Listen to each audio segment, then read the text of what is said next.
판사님, 저 그냥 빨리 죽여주세요. 저는 살 가치도 없는 년입니다. 사형을 구걸하며 바닥을 기는 여인의 절규에 법대 위에 앉아있던 젊은 판사의 손이 눈에 띄게 떨리기 시작했습니다.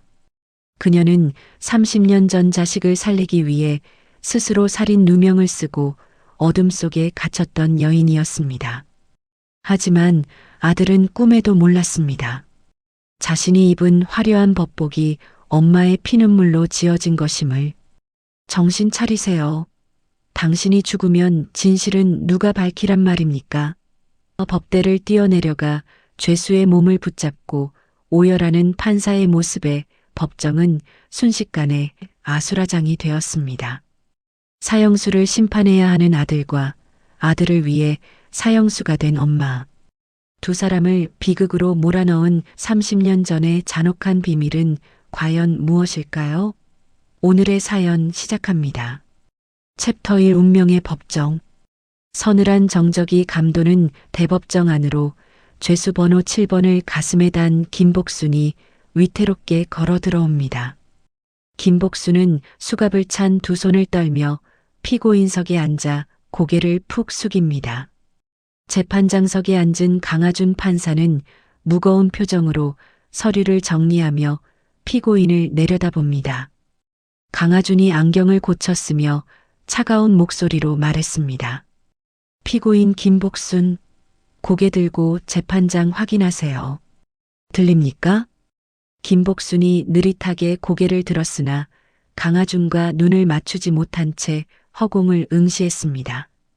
검사가 자리에서 일어나며 법대를 향해 날카로운 목소리로 외쳤습니다.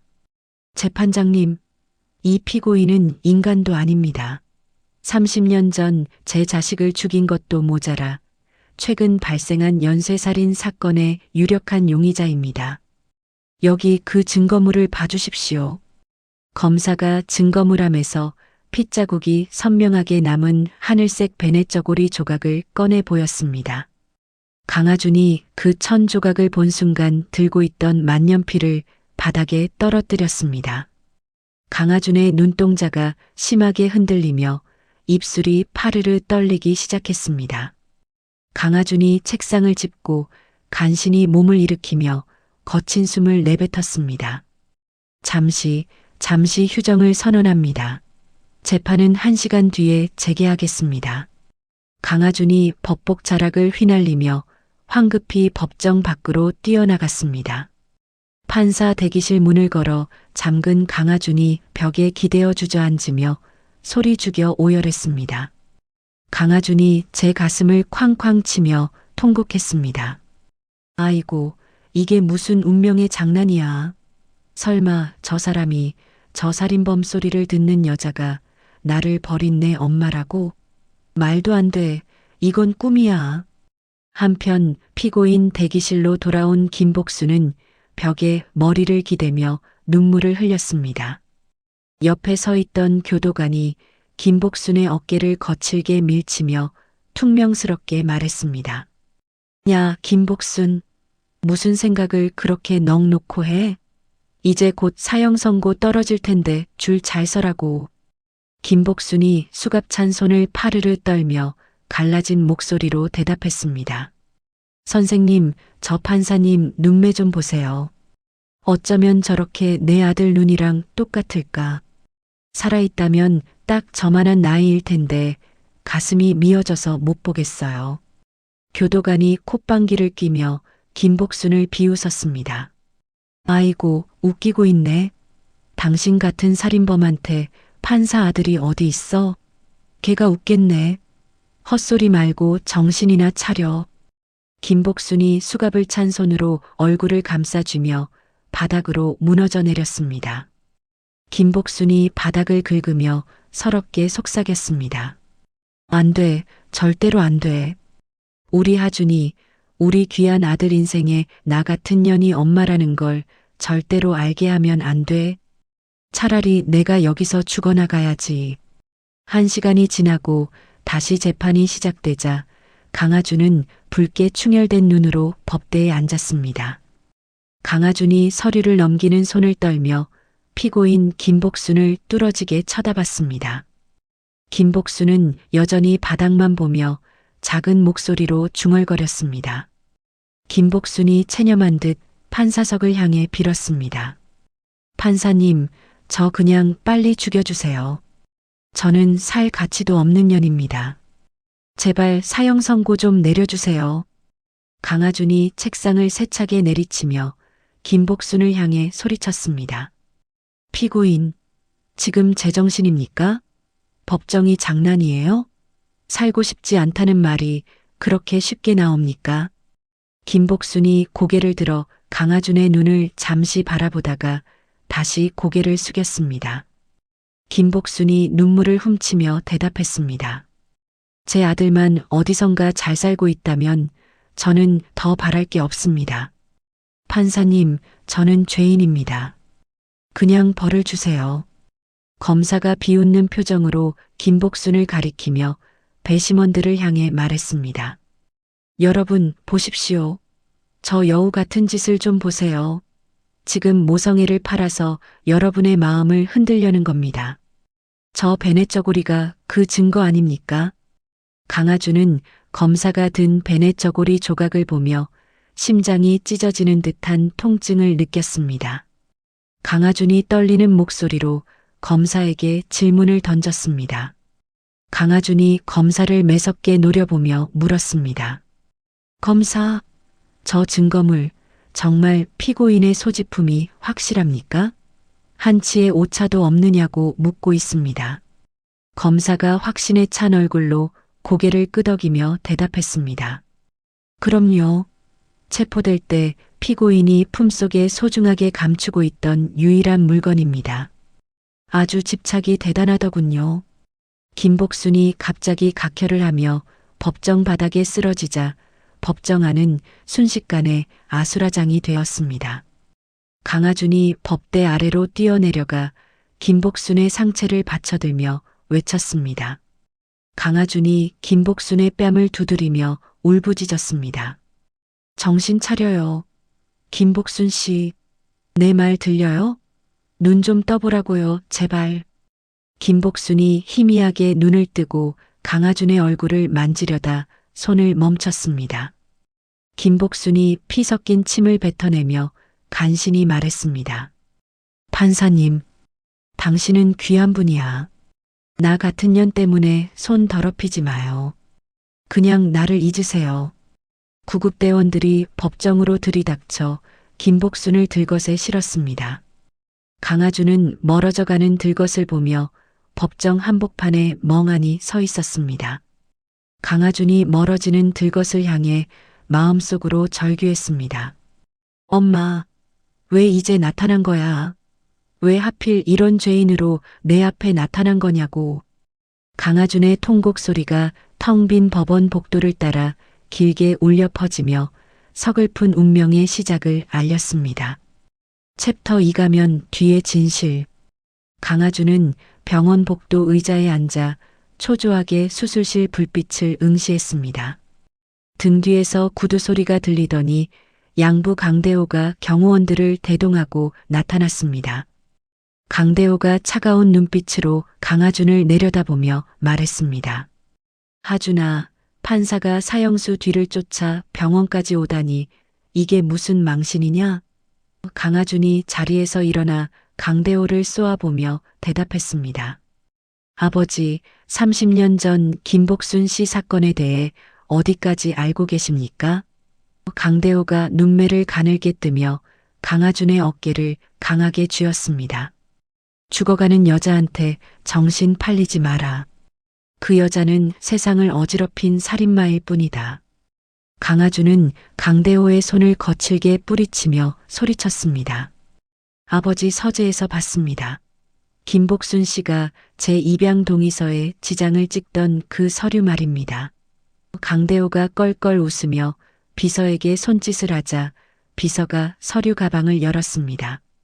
강대호가 하얀 봉투를 강하준의 가슴에 던지며 말했습니다.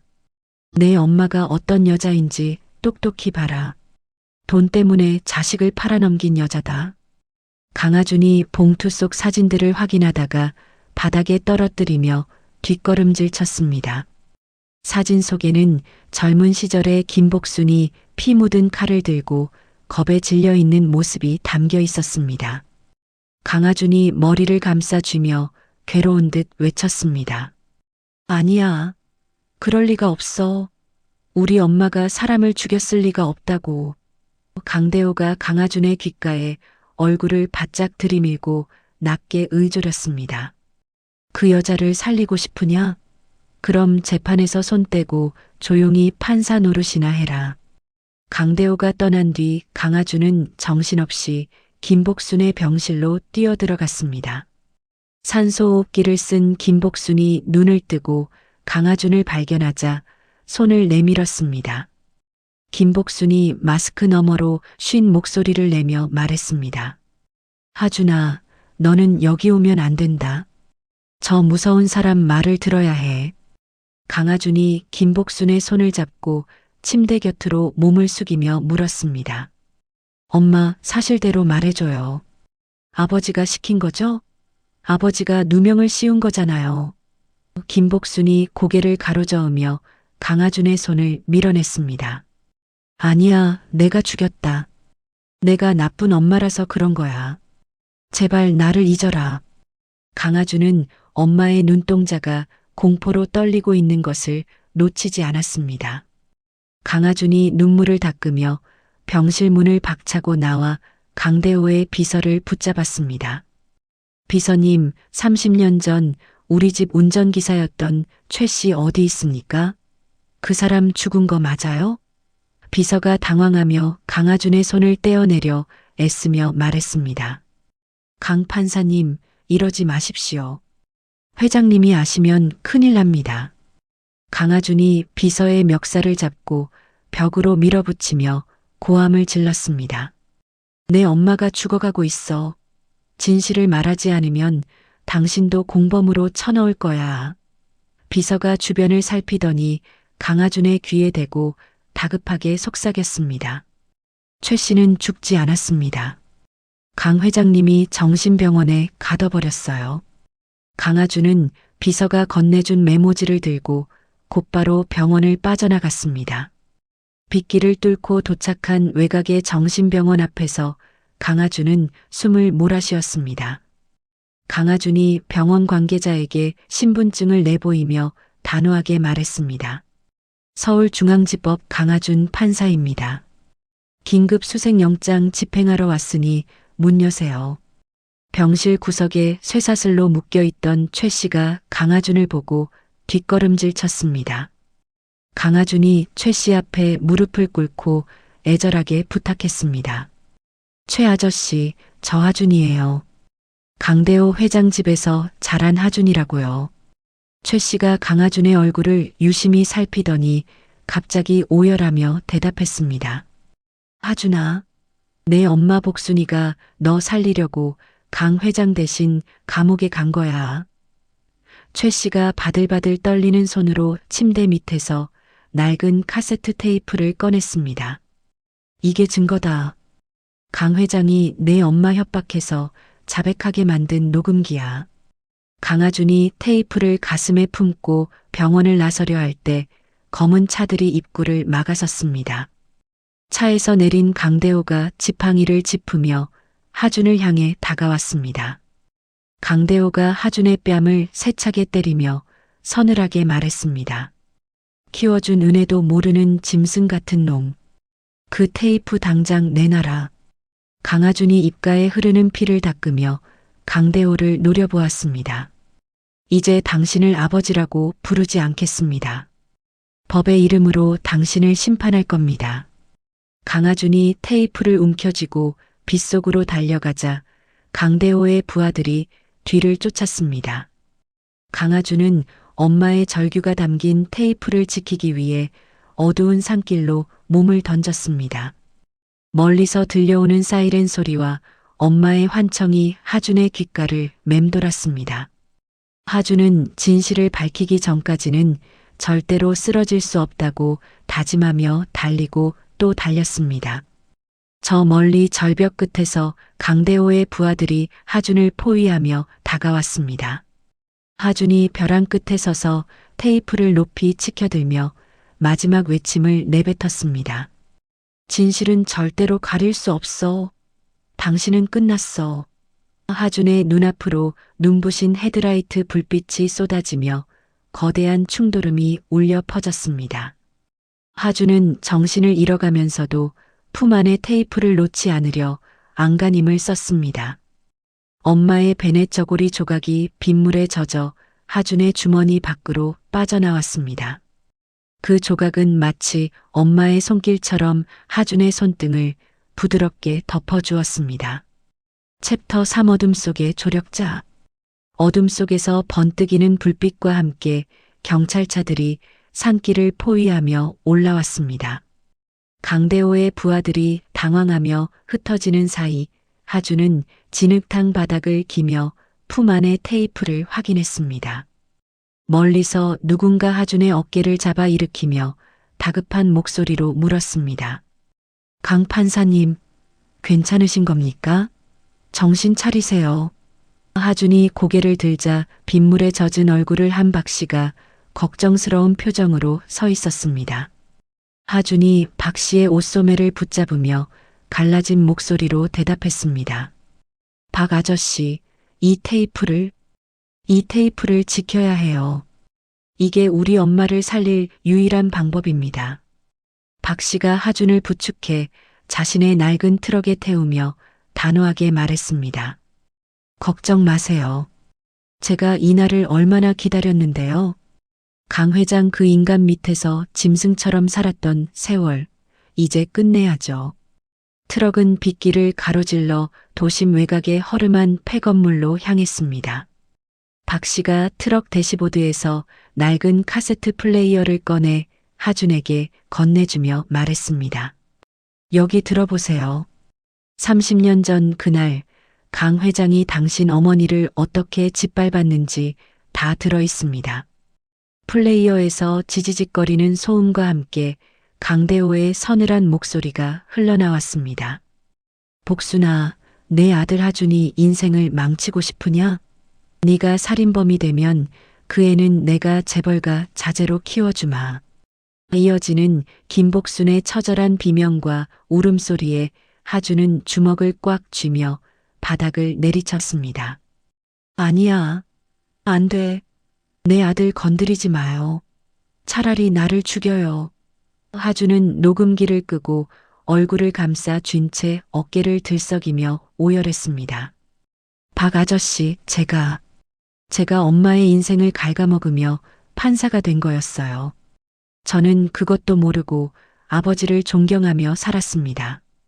박 씨가 하준의 어깨를 다독이며 씁쓸한 표정으로 위로했습니다. 복순이가 바란 건 당신이 눈물 흘리는 게 아닙니다. 당당하게 그 법복 입고 진실을 밝히는 걸 원했을 거예요. 하준이 눈물을 닦고 결연한 표정으로 고개를 들며 박 씨를 바라봤습니다. 이제 제가 할 일을 하겠습니다. 강대호가 가로챈 엄마의 30년을 돌려줄 겁니다. 박 씨가 주머니에서 낡고 누런 편지 뭉치를 꺼내 하준의 손에 쥐어주며 말했습니다. 이건 강 회장 창고에서 몰래 빼낸 겁니다. 복순이가 감옥에서 당신한테 썼던 편지들이에요.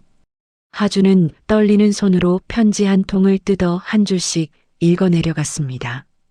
나의 사랑하는 아들 하준아, 엄마가 죄가 많아 내 곁에 있지 못해 정말 미안하다. 네가 판사가 되었다는 소식을 듣고 얼마나 울었는지 모른다.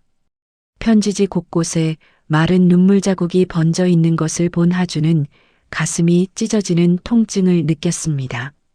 하준은 밤을 새워 박 씨와 함께 강대호의 비자금 장부와 사건 조작 증거들을 정리했습니다. 다음 날 아침 하준은 붕대를 감은 어깨에 셔츠를 껴입고 대법원으로 향했습니다. 법원 입구에서 기자들이 하준을 에워싸며 무례하게 마이크를 들이댔습니다.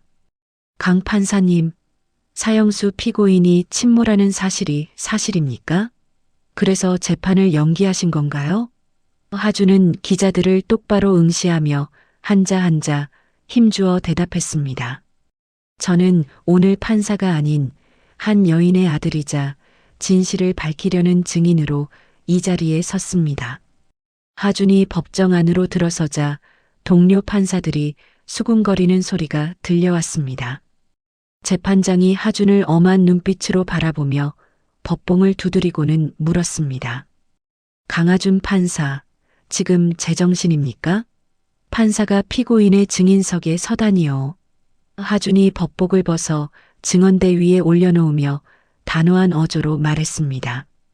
이 법복의 무게보다 진실의 무게가 더 무겁다는 것을 깨달았습니다. 재심을 청구합니다. 하준은 품 안에서 녹음 테이프와 편지 뭉치를 꺼내 법대에 올려두며 외쳤습니다. 30년 전 강대호 회장이 자신의 살인죄를 덮기 위해 한 여인의 모성애를 어떻게 유린했는지 증명하겠습니다. 방청석에 앉아있던 강대호가 자리에서 일어나 지팡이를 휘두르며 소리쳤습니다.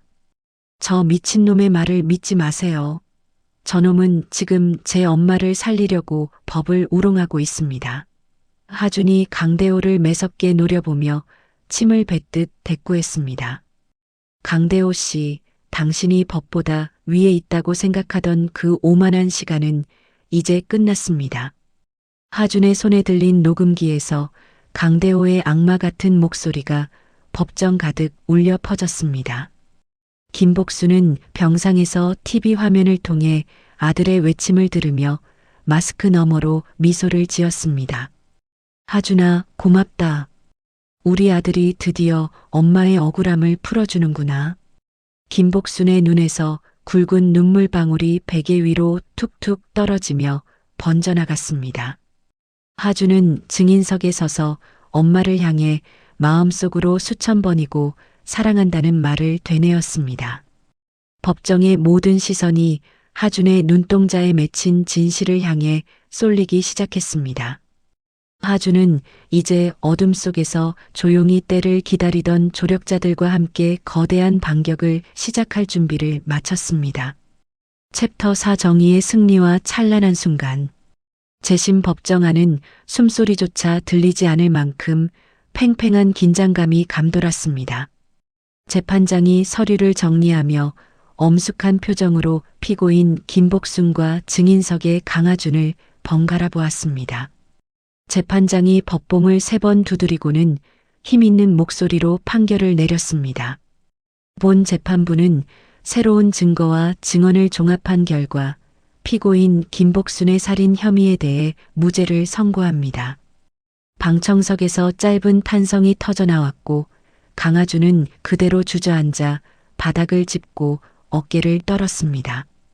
강하준이 눈물을 닦으며 피고인석에 멍하니 앉아있는 김복순을 향해 달려갔습니다.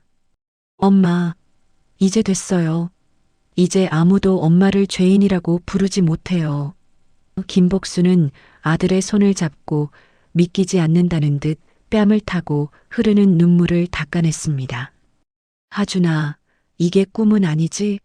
내가 정말로 내 앞에서 떳떳하게 설 수 있는 거니? 강하준이 김복순의 수갑이 풀린 손목을 어루만지며 환하게 웃어 보였습니다. 그럼요, 엄마. 이제 저랑 같이 집으로 가요. 제가 맛있는 거 많이 사드릴게요. 반면 무기징역을 선고받고 법정 구속된 강대호는 교도관들에게 끌려가며 비명을 질렀습니다. 이건 무효야. 강하준, 네가 감히 나를 배신해? 내 인생도 여기서 끝인 줄 알아. 강하준은 강대호의 뒷모습을 보며 단호한 표정으로 마지막 인사를 건넸습니다. 당신이 준 가짜 인생은 여기서 끝입니다. 저는 이제 진짜 제 이름을 찾으러 갑니다. 며칠 뒤 강하준은 김복순을 데리고 어릴 적 살던 동네의 작은 국밥집을 찾았습니다. 김복순이 김이 모락모락 나는 국밥 그릇을 보며 서툰 손놀림으로 숟가락을 들었습니다. 하준아, 감옥에서 이 뜨거운 국물 한 모금이 얼마나 먹고 싶었는지 모른다. 김복순이 국밥 속 고기를 건져 아들의 그릇에 얹어주며 수줍게 말했습니다. 강하준이 그 고기를 입에 넣으며 세상을 다 가진 듯한 표정으로 대답했습니다.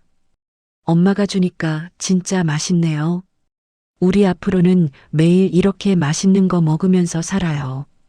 두 사람은 식사를 마친 뒤 노을이 붉게 물든 공원 벤치에 나란히 앉았습니다. 강하준이 주머니에서 작은 상자를 꺼내 김복순의 손에 쥐어주며 쑥스럽게 웃었습니다. 엄마, 이건 제가 판사 되고 처음 받은 월급으로 산 반지예요. 너무 늦게 드려서 미안해요. 김복순이 반짝이는 반지를 손가락에 끼워보며 아이처럼 기뻐했습니다. 어머나 세상에. 이렇게 예쁜 걸 내가 껴도 되는 거니? 너무 고맙다 아들아. 김복순이 아들의 어깨에 머리를 기대며 평화로운 숨을 내쉬었습니다. 강하준은 엄마의 머리카락에서 나는 은은한 비누 향기를 맡으며 눈을 감았습니다. 엄마, 우리 내일부터는 새로 이사할 집 꾸며요.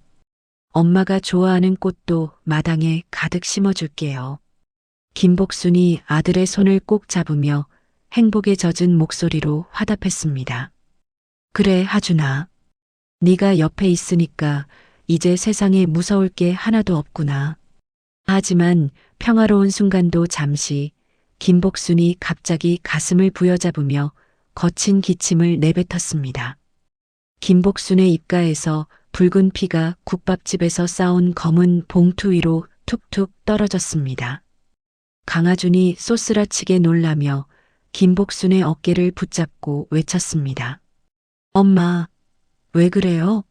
어디 아픈 거예요? 정신 좀 차려보세요. 김복순이 파랗게 질린 안색으로 강하준의 옷소매를 잡으며 힘겹게 대답했습니다. 아니야, 하준아. 그냥 좀 어지러워서 그래. 걱정하지 마라. 김복순이 그대로 강하준의 품으로 쓰러지자 강하준은 비명을 지르며 주변에 도움을 요청했습니다. 병원 응급실 복도에서 강하준은 벽을 치며 자신의 무심함을 자책했습니다. 수술실에서 나온 의사가 무거운 표정으로 강하준에게 다가와 고개를 저었습니다. 환자분 상태가 매우 안 좋습니다. 강 회장이 먹인 독극물 때문에 간이 완전히 망가졌어요. 의사가 강하준의 눈을 똑바로 쳐다보며 절망적인 소식을 전했습니다. 당장 이식을 하지 않으면 사흘을 넘기기 힘듭니다. 기증자를 찾아야 합니다. 강하준이 의사의 가운 소매를 붙잡고 절박한 심정으로 소리쳤습니다. 제 간을 주세요. 제가 엄마 아들이니까 제 걸 드리면 되잖아요. 당장 검사해 주세요. 강하준은 수술대에 오르기 전 병상에 누운 김복순의 손목에 반지를 다시 끼워 주었습니다. 엄마, 조금만 기다려요. 내가 엄마 살릴 거야. 우리는 절대 헤어지지 않아요.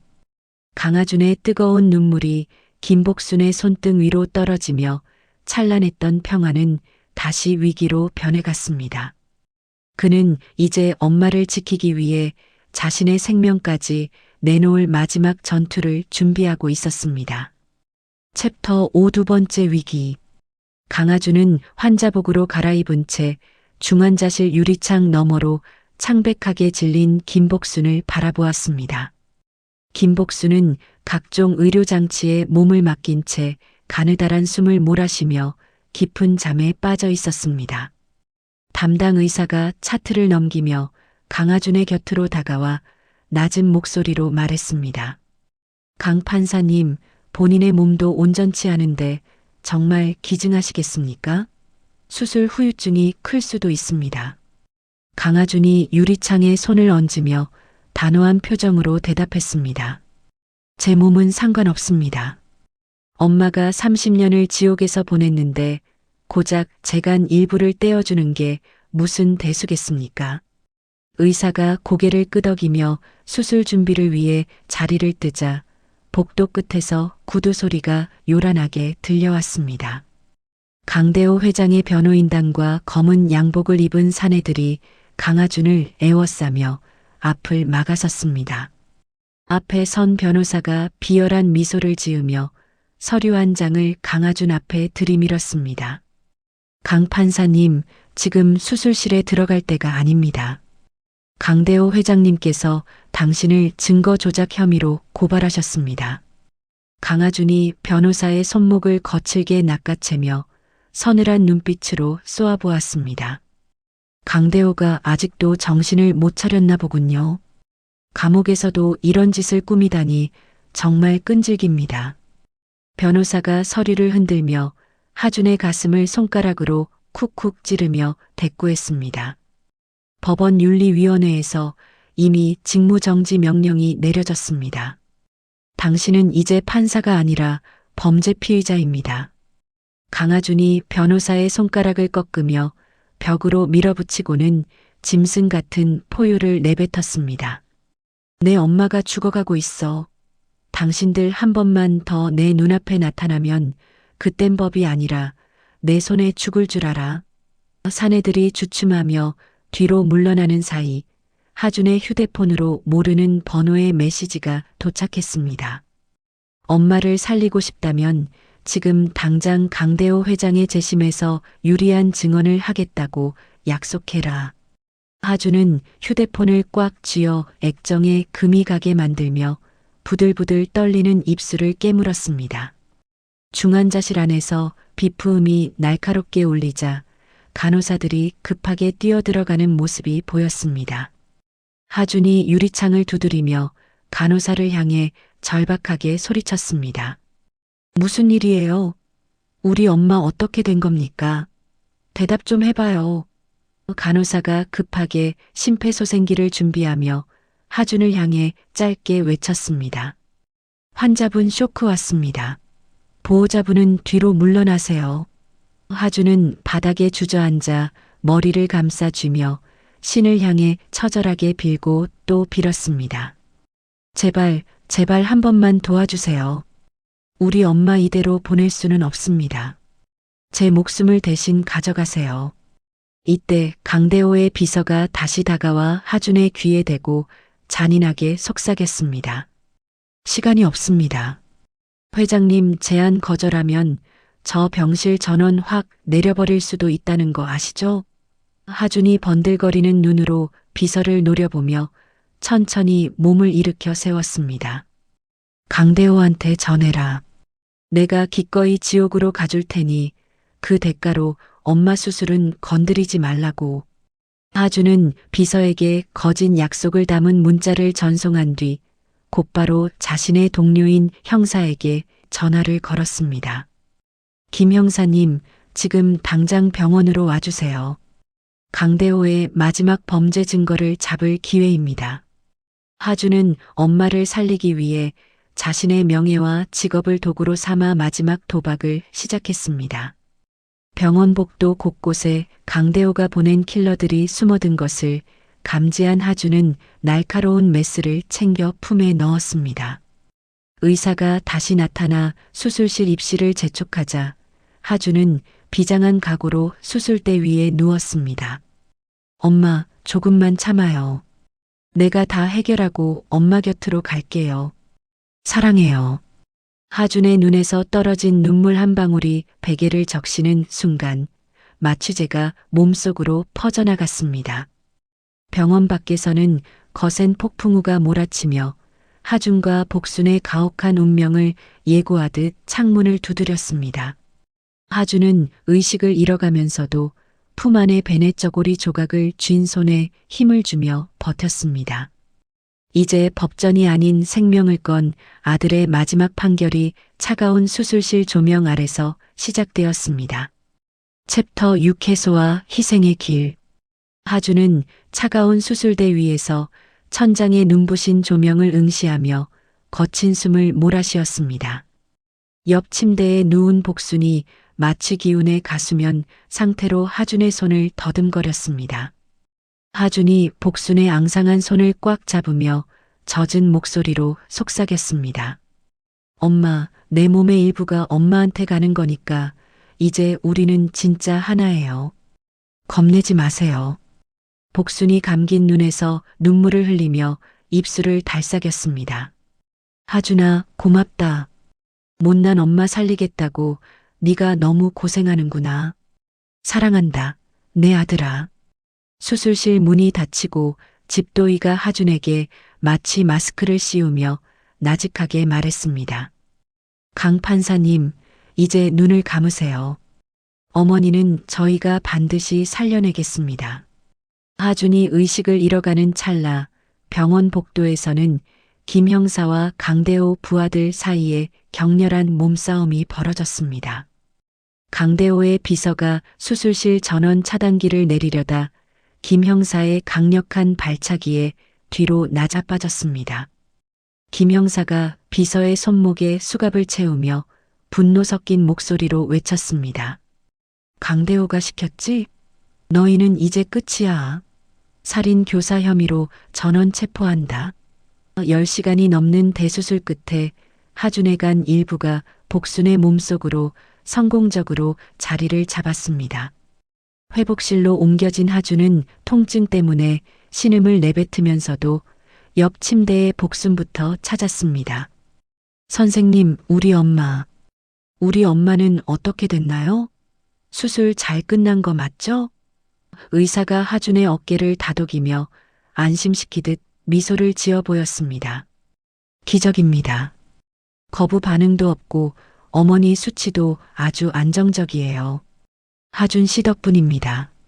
하준은 그제야 안도의 한숨을 내쉬며 참았던 눈물을 베개 위로 쏟아냈습니다. 며칠 뒤 조금씩 기력을 회복한 복순이 휠체어를 타고 하준의 병실을 찾았습니다. 복순이 하준의 창백한 얼굴을 어루만지며 가슴 아픈 표정으로 말했습니다. 이 귀한 몸에 칼을 대게 해서 미안하다. 엄마가 너한테 줄 건 눈물밖에 없구나. 하준이 복순의 손등에 입을 맞추며 장난스럽게 웃어 보였습니다. 무슨 소리예요, 엄마. 이제 재간이 엄마 몸속에서 열심히 일하고 있을 텐데. 우리는 이제 한 몸이에요. 이때 병실 TV 뉴스에서 강대호의 몰락을 알리는 속보가 흘러나왔습니다.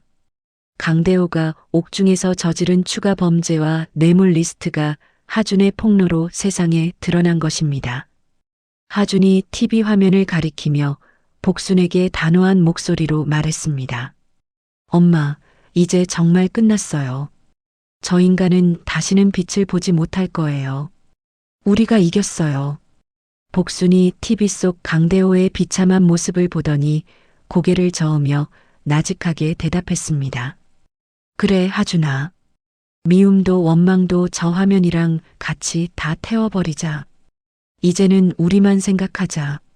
하준은 판사직 사퇴를 각오했지만 법원은 그의 용기를 높이 사정직 3개월의 징계로 사건을 마무리했습니다.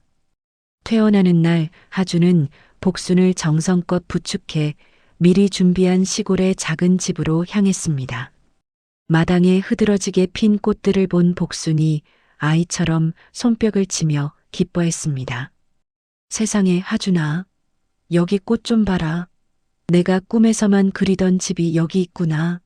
하준이 복순의 어깨를 감싸 안으며 노을 지는 수평선을 바라보았습니다.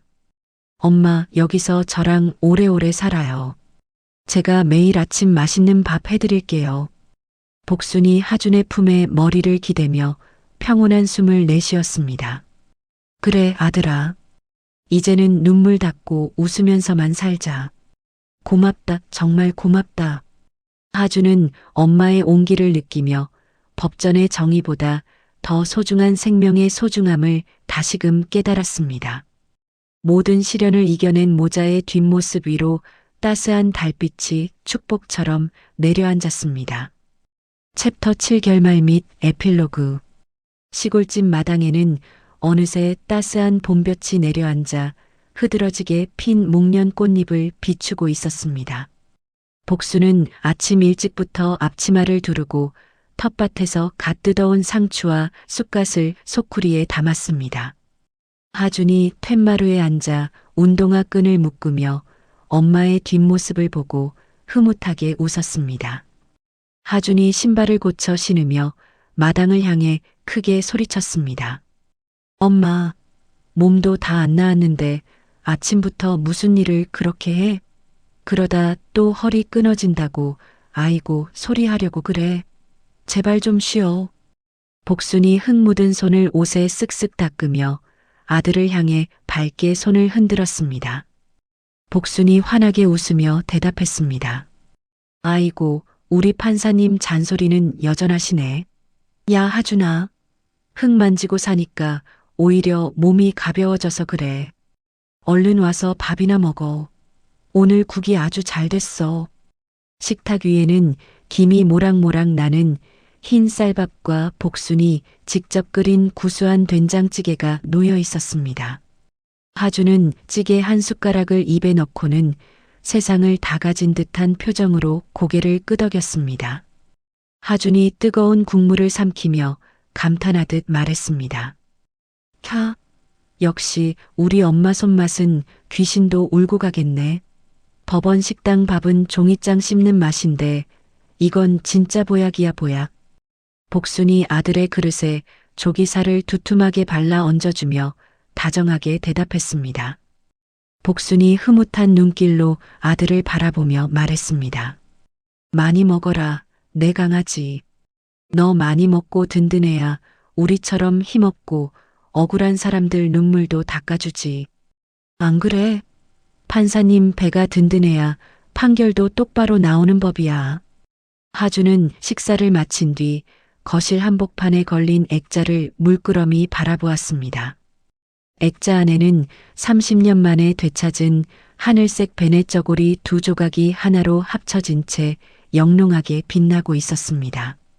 하준이 액자를 손으로 어루만지며 복순을 향해 나직한 목소리로 말했습니다. 하준이 단호한 얼굴로 복순을 보며 말했습니다. 엄마, 저 오늘 강대호 회장 마지막 재판 보러 가요. 이제 정말 그 인간이랑 얽힌 악연 깨끗하게 끝내고 올게요. 복순의 눈동자가 잠시 흔들렸으나 이내 평온을 되찾으며 아들의 손을 꼭 잡았습니다. 복순이 아들의 손등을 토닥이며 말했습니다. 그래, 하준아. 그 사람도 이제 자기가 지은 죄만큼 벌을 받아야지. 가거든 원망은 다 털어버리고 와라. 조심히 잘 다녀오너라. 법정 안은 여전히 차가운 공기가 감돌았지만 피고인석에 앉은 강대호는 몰락한 야수처럼 초라해 보였습니다. 강대호는 휠체어에 의지한 채 초점 없는 눈으로 허공을 응시하며 연신 침을 흘렸습니다. 하주는 방청석 맨 앞줄에 앉아 그를 똑바로 응시하며 비로소 마음속 깊은 곳에 응어리를 뱉어냈습니다. 하준이 강대호를 뚫어지게 노려보며 낮게 은조렸습니다. 강대호 씨, 당신이 뺏어간 우리 엄마의 30년 세월, 이제 법이 아니라 진실이 다시 찾아왔습니다. 당신은 거기서 영원히 어둠 속에서 사세요. 판결이 끝난 뒤 법원 계단을 내려오던 하준은 가슴을 짓누르던 무거운 바위덩이가 사라진 것을 느꼈습니다. 집으로 돌아온 하준은 마당 평상에 누워 노을을 바라보고 있는 복순의 곁에 나란히 누웠습니다. 하준이 엄마의 주름진 손을 잡아 자기 볼에 갖다 대며 아이처럼 어리광을 부렸습니다. 하준이 복순의 품으로 파고들며 말했습니다. 엄마, 우리 내일은 보육원 애들 보러 갈까? 내가 거기 애들 맛있는 거 사주라고 돈도 좀 맡겨놨거든. 엄마가 만든 반찬 싸들고 가면 애들이 환장할걸. 복순이 하준의 머리카락을 부드럽게 쓰다듬으며 인자한 미소를 지어 보였습니다. 복순이 아들을 기특하다는 듯 쳐다보며 대답했습니다. 아이고, 우리 아들 생각이 참 가슴이 따뜻하네. 그래, 가자. 가서 고기도 구워주고 축구도 같이 해주자. 애들 웃는 소리 들으면 내 마음도 뻥 뚫릴 것 같아. 노을은 두 사람의 그림자를 길게 늘어뜨리며 온 세상을 황금빛으로 물들여 갔습니다. 하주는 이제 판사라는 직업의 무게보다 엄마와 함께 걷는 이 길의 무게가 더 소중함을 깨달았습니다. 복수는 아들의 어깨에 기댄 채 먼 하늘을 보며 돌아가신 부모님께 마음속으로 인사를 건넸습니다. 복순이 눈시울을 붉히며 작게 속삭였습니다. 아버지, 어머니, 저 이제 우리 하준이랑 남은 인생 웃으면서 살게요. 하늘에서 보고 계시죠? 이제 걱정하지 마세요. 아우트로. 바람에 실려온 풀내음이 모자의 주변을 맴돌며 그들의 새로운 시작을 축복하는 듯 했습니다. 하준은 주머니에서 엄마와 찍은 가족사진을 꺼내보며 다시 한번 환하게 웃었습니다. 사진 속의 두 사람은 비극의 주인공이 아닌 세상에서 가장 당당하고 행복한 모자의 모습이었습니다. 하준이 복순의 어깨를 꽉 끌어안으며 외쳤습니다. 엄마, 우리 평생 헤어지지 말고 여기서 천년만년 오래오래 살자. 진짜 사랑해, 엄마. 하준의 목소리가 산들바람을 타고 숲속으로 퍼져나가며 모자의 긴 여정은 마침내 평화로운 마침표를 찍었습니다. 30년이라는 기나긴 세월을 돌아 마침내 서로의 손을 맞잡은 모자의 이야기, 여러분은 어떻게 들으셨나요? 자식을 위해 스스로 어둠 속으로 걸어 들어갔던 어머니의 숭고한 희생과 그 사랑에 보답하기 위해 자신의 모든 것을 걸고 진실을 밝혀낸 아들의 용기가 참으로 가슴을 먹먹하게 만듭니다. 법전의 차가운 글자보다 더 강한 것은 결국 사람의 온기이자 끊을 수 없는 천륜의 정이라는 사실을 다시금 깨닫게 됩니다. 살다 보면 때로는 억울하고 힘든 순간이 찾아오기도 하지만 진심을 다해 걷다 보면 언젠가 진실은 밝혀지고 굽어있던 길도 환하게 펴지는 법인가 봅니다. 오늘 이 이야기가 여러분의 마음속에 작은 위로와 희망의 씨앗이 되었기를 진심으로 바랍니다. 주변에 소중한 사람이 있다면 오늘만큼은 따뜻한 안부 전화 한 통 건네보시는 건 어떨까요?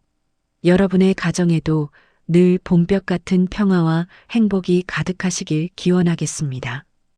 이야기를 끝까지 들어주신 분이 계시다면 잘 들었다고 댓글 하나만 남겨주세요. 감사합니다.